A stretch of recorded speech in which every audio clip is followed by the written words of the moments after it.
2025ஆம் ஆண்டுக்கான சாகித்ய அகாடமி விருது தூத்துக்குடி மாவட்டம் நாகலாபுரத்தைச் சேர்ந்த எழுத்தாளர் சா தமிழ்ச்செல்வனுக்கு வழங்கப்பட்டிருக்கிறது. அவர் எழுதிய தமிழ் சிறுகதைகளின் தடங்கள் என்ற நூலுக்காக 2025ஆம் ஆண்டுக்கான சாகித்ய அகாடமி விருது இன்று அறிவிக்கப்பட்டிருக்கிறது. நேற்று இந்த சாகித்ய அகாடமி விருதுக்கான அந்த தேர்வில் ஒரு குழப்பமான சூழ்நிலை ஏற்பட்டதால் சாகித்ய அகாடமி விருதுக்கு தமிழ்நாட்டை சேர்ந்த எழுத்தாளரை தேர்ந்தெடுப்பது ஒத்திவைக்கப்பட்டது. இப்போது அந்த ஒத்திசைவான முடிவு எடுக்கப்பட்டு இன்று தூத்துக்குடி மாவட்டம் நாகலாபுரத்தைச் சேர்ந்த எழுத்தாளர் சா தமிழ்ச்செல்வன், இவர் தமிழ்நாடு முற்போக்கு எழுத்தாளர் சங்கத்தின் தலைவராக இருந்திருக்கிறார். அவர் எழுதிய வெயிலோடு போய் வாளின் தனிமை மற்றும் இருளும் ஒளியும் உள்ளிட்ட பல்வேறு நூல்கள் இலக்கிய ரீதியாக கவனத்தை பெற்றது.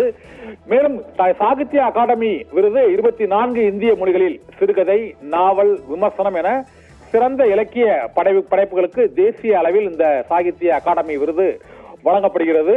1955ஆம் ஆண்டு இந்த விருது வழங்கப்பட்ட போது முதலில் இந்த விருதை ராபி சேதுப்பிள்ளை தொடங்கி இப்போது தென் மாவட்ட எழுத்தாளர்களே இந்த சாகித்ய அகாடமி விருதுகளை பெறுவதில் ஆதிக்கம் செலுத்தி வருகின்றனர்.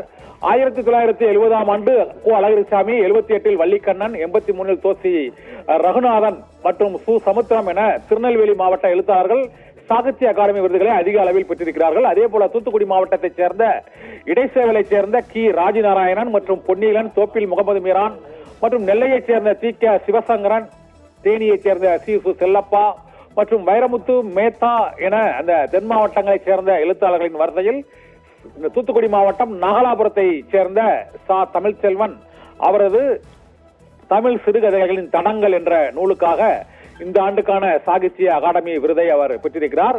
திருநெல்வேலியைச் சேர்ந்த டேனியல் செல்வராஜ் மற்றும் ஜோடி குரூஸ், கோயில்பட்டி பூமணி, திருநெல்வேலி மாதவன், வண்ணதாசன், எஸ் ராமகிருஷ்ணன் உள்ளிட்ட தென் மாவட்டங்களை சேர்ந்த எழுத்தாளர்களின் வரிசையில் சா தமிழ்ச்செல்வனும் சாகித்ய அகாடமி விருது பெறுவது குறிப்பிடத்தக்கது.